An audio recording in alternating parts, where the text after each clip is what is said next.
A mediados de diciembre de 2010, la mismísima City de Londres veía la supervivencia del euro como algo altamente improbable en el muy corto plazo.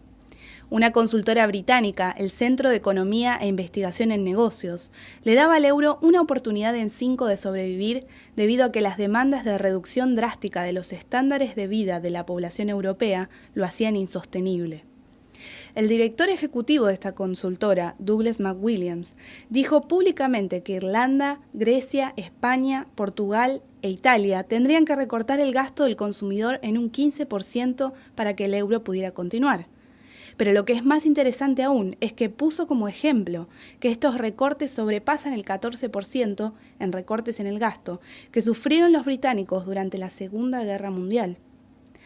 Siguiendo con el ejemplo, aclaró que no existieron tiempos de paz mundial en la historia moderna en donde se viera una caída de los estándares de vida en la escala necesaria para mantener al euro en su forma actual. De hecho, aclaró, los recortes que se necesitarían solo se alcanzaron en tiempos de guerra. Al mismo tiempo, los diarios británicos anunciaban que el euro necesitaba urgentemente un sepulturero, como lo escribió Ambrose Evans Pritchard en el Daily Telegraph en diciembre de 2010, subrayando que todos los esquemas que se estaban discutiendo no sucederían. No habrá eurobonos, no se incrementará el fondo de rescate de 440.000 millones y no habrá una compra masiva de deuda por parte del Banco Central Europeo, porque todo esto requeriría la destrucción del Estado soberano para que Alemania pague para rescatar al resto de Europa. Durante el 2011 vimos cumplirse lo que la oligarquía ya reconocía. El gasto público se recortó drásticamente y los niveles de vida de la población cayeron estrepitosamente. A pesar de la resistencia de importantes organismos e instituciones dentro de los estados nacionales de Europa, que no le permitieron a Merkel, Sarkozy, Cameron y los tecnócratas de la Unión Europea realizar un nuevo tratado para gobernar la Unión, la realidad es que se llevaron a cabo muchos rescates a través del Banco Central Europeo, saqueando a los contribuyentes alemanes y tomando por fuerza las economías más débiles, como Grecia, Italia y Portugal. La resistencia más fuerte en los países europeos, sin embargo, provino de la gente. Movilizaciones masivas en rechazo a las políticas de austeridad, paros y manifestaciones de rechazo a la troika del FMI, Banco Central Europeo y Comisión de la Unión Europea se vieron en todos los países de Europa. Pero a pesar de la resistencia, hay que decir que el pronóstico más acertado de las consultoras británicas fue el del peligro de guerra. No se puede aplicar una reducción tal al estándar de vida de la población sin hablar de guerra. Estas son frases que hoy resuenan más que nunca.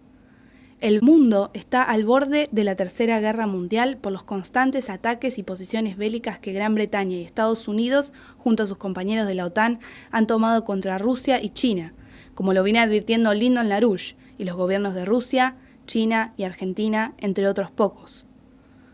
Hemos visto cómo Medvedev y Putin de Rusia le han advertido a la OTAN que su país se preparará para la guerra y cómo Argentina viene denunciando internacionalmente la militarización del Atlántico Sur, a la vez que los más altos generales de las Fuerzas Armadas de Estados Unidos le advirtieron a Obama que no se meta en una guerra en el sudoeste asiático porque será una guerra mundial.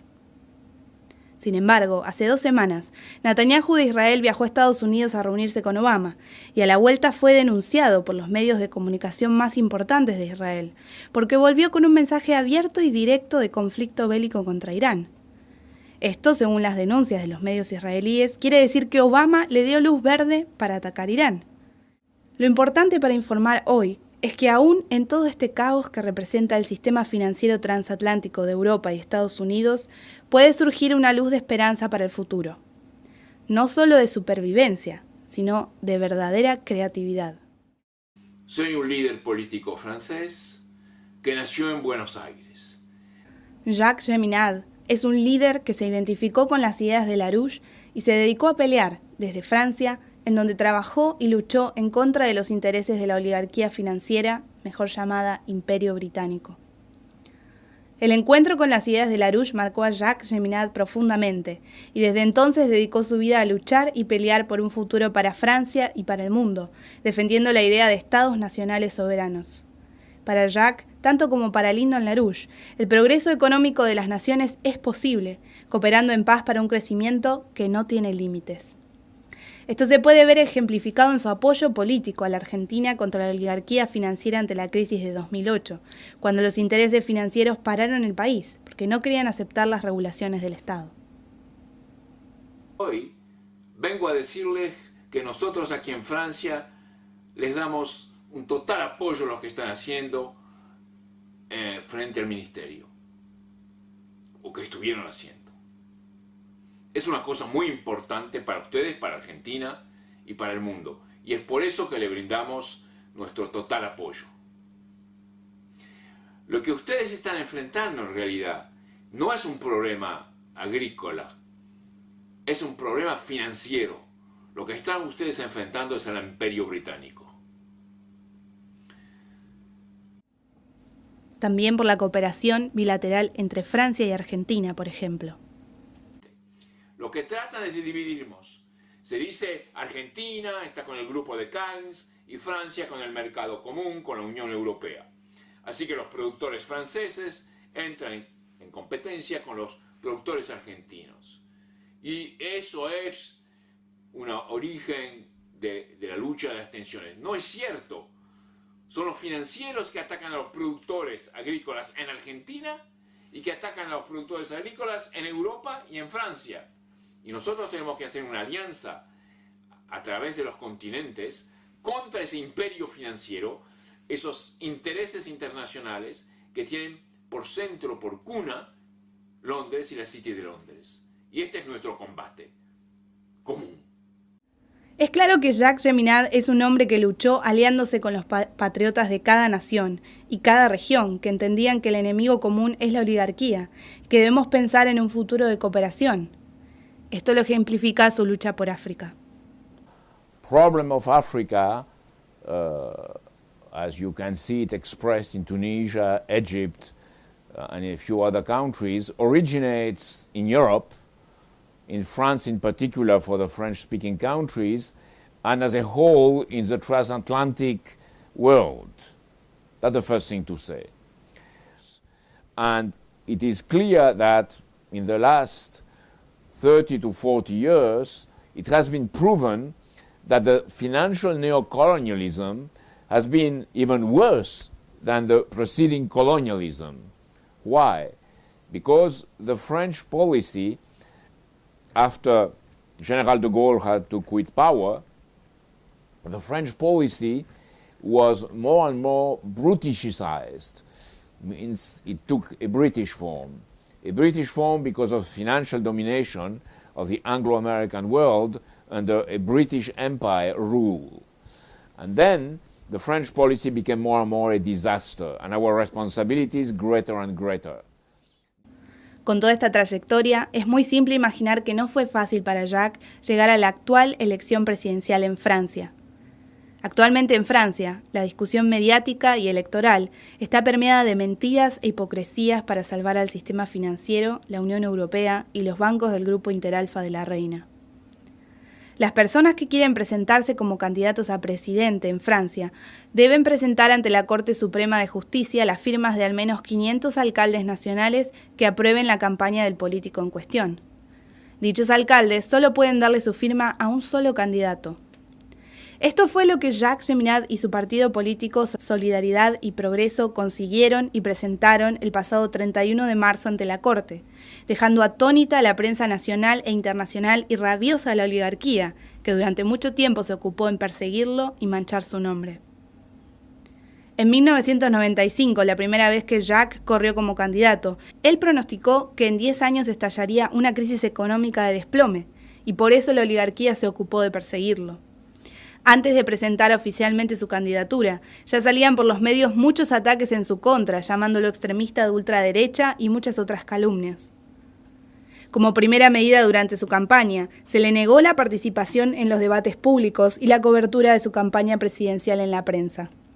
Mientras que los demás candidatos les reembolsaron los gastos de campaña, como está estipulado por ley, a Jacques no le devolvieron el dinero que utilizó en la campaña, comenzando un proceso legal en su contra, con el cual embargaron sus propiedades, su cuenta bancaria y lo hicieron pagar toda su campaña de su propio bolsillo.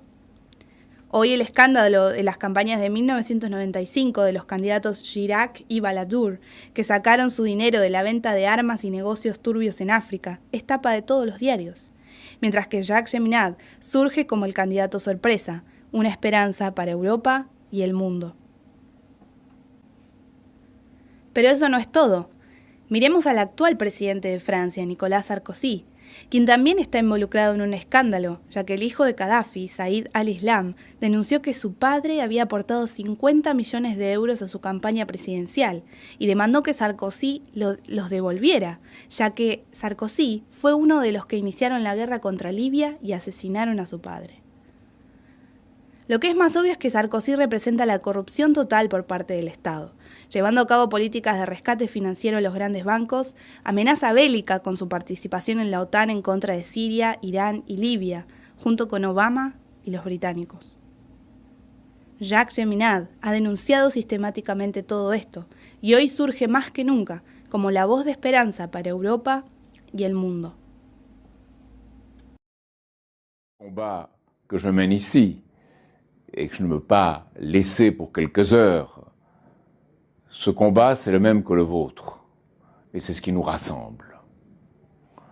Alors, être candidat à une élection présidentielle en France aujourd'hui, eh bien, c'est un paradoxe à la fois exaltant et en même temps quelque chose qui évoque en vous-même ce qui est le plus profond, le plus humain et parfois le plus difficile à exprimer, à transmettre aux autres. Il y a ici, derrière moi, le thème de notre campagne, un monde sans la City ni Wall Street, un grand chantier pour demain. C'est le thème du futur, que le futur définit le présent.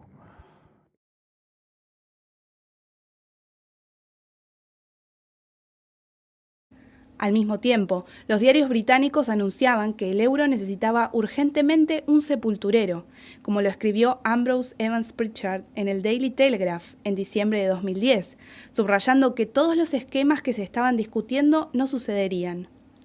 No habrá eurobonos, no se incrementará el fondo de rescate de 440.000 millones y no habrá una compra masiva de deuda por parte del Banco Central Europeo, porque todo esto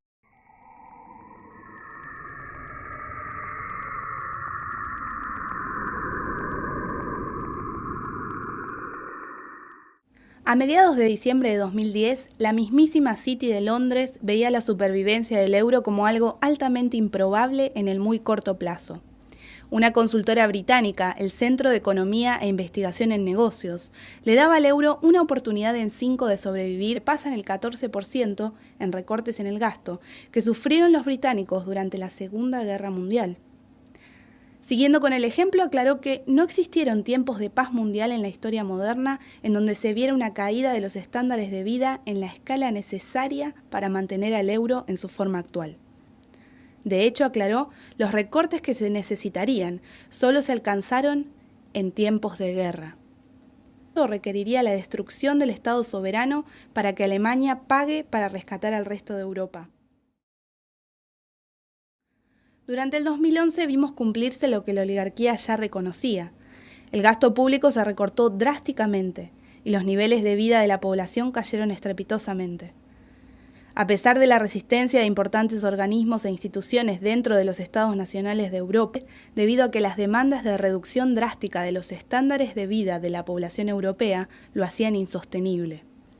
El director ejecutivo de esta consultora, Douglas McWilliams, dijo públicamente que Irlanda, Grecia, España, Portugal e Italia tendrían que recortar el gasto del consumidor en un 15% para que el euro pudiera continuar. Pero lo que es más interesante aún es que puso como ejemplo que estos recortes sobre